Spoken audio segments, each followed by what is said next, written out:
If Republicans can't get the stop spending message out tonight, we think we found the guys who can. Get ready. Things are about to get loud.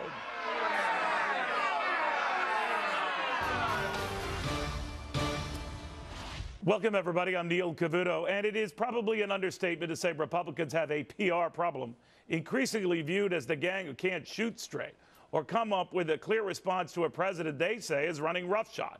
Disgruntled conservatives keep asking the same questions of once feisty Republicans. Why do you keep caving on taxes? Why do you do nothing about spending? How is it that a party that lost its bid for the White House acts like all of a sudden it lost the House? You didn't. Stop behaving like you did. After all, these angry GOPers rant, voters returned Republicans to the body that sets all spending issues. So why the heck are Republicans on defense on spending issues? What happened to their backbone? More to the point, what happened to their soul? Tonight, I want you to meet the folks who have been brought in to perform an exorcism on the right. They are Michelle Fields and former Florida Congressman Allen West. Now, you know their faces. Get ready for both of them to get in liberals' faces. First, by waking up some very young voters. They're launching a web show called, appropriately enough, Next Generation. And if you are young, hot, and bothered, they want to get you jazzed, angry, and involved. Guys, welcome to both of you. Allen West, you first. You're unleashed now from congressional jobs and duties. What do you want to do here?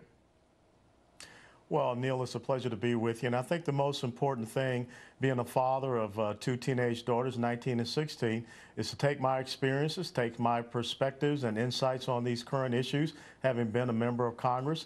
And we want to be able to take those current issues to the next generation, to the young people, and let them know how important it is for them to stand up for their future. And not just the young people, but also the grandparents and the parents, so that we can make sure that we're not the first generation that leaves less for our subsequent generations. You know, Michelle, young people, by and large, voted 7 out of 10 of them for Barack Obama. So you have an uphill fight ahead of you.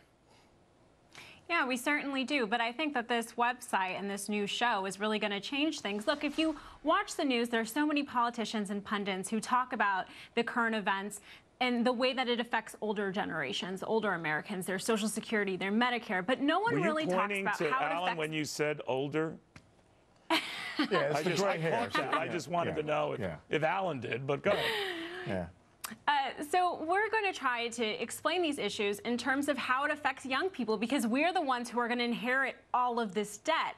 We're constantly talking about spending and spending, but no one comes to us and says, how do you feel about it? We're the ones who are going to have to pay for this. We're going to shoulder it. So I hope I can be a voice for the next generation. That's my plan, and I'm so excited that I have the old but wise and experienced Allen West to spearhead the fight. I don't know if that was a compliment or put down. Oh, believe me, she did the same when she was here with me, Allen. You know, but I wonder in your case, you know where all the bodies are buried, Allen. You know how they play this game, and you know how they avoid tough decisions, both parties.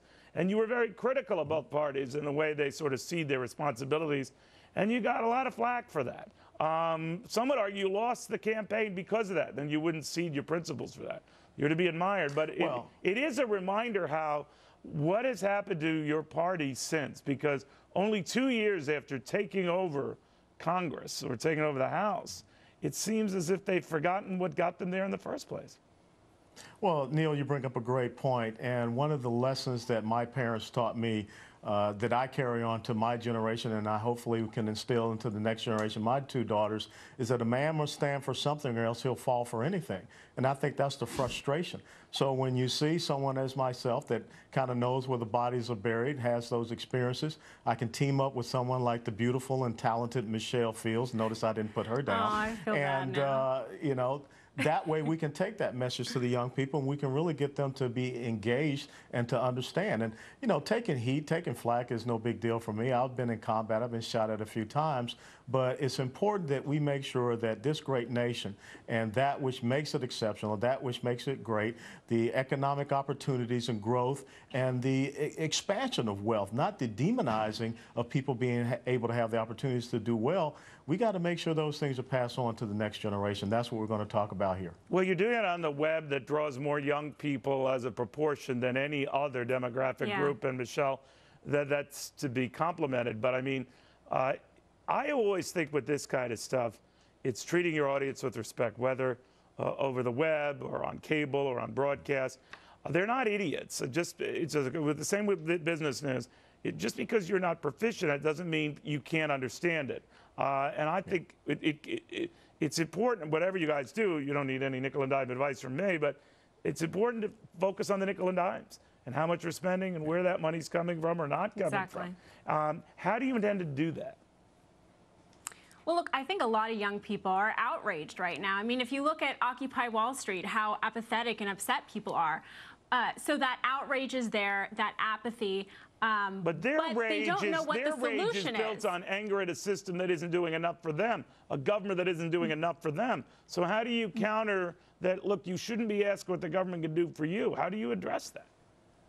Well, the thing is we're hoping that we're going to bring a lot of young folks in who understand that we're trying to empower them. We're trying to hear their voice and also share, you know, our point of view of what the solutions should be. So, yeah, they have the outrage, but the thing is they don't understand the solution. They don't know how to fix the problem. And so we're hoping to provide some examples of solutions. Yeah, and that's one of the things we're going to be doing in the show, Neil. We're going to look at the next generation entrepreneurs. We're going to look at next generation startup businesses, and we're going to talk about some of those impediments to them being able to start the business, the economic environment, the tax policy, the regulatory policy, the failing monetary policy that's devaluing our dollar. But like you say, talk in very simple facts and terms that they can understand.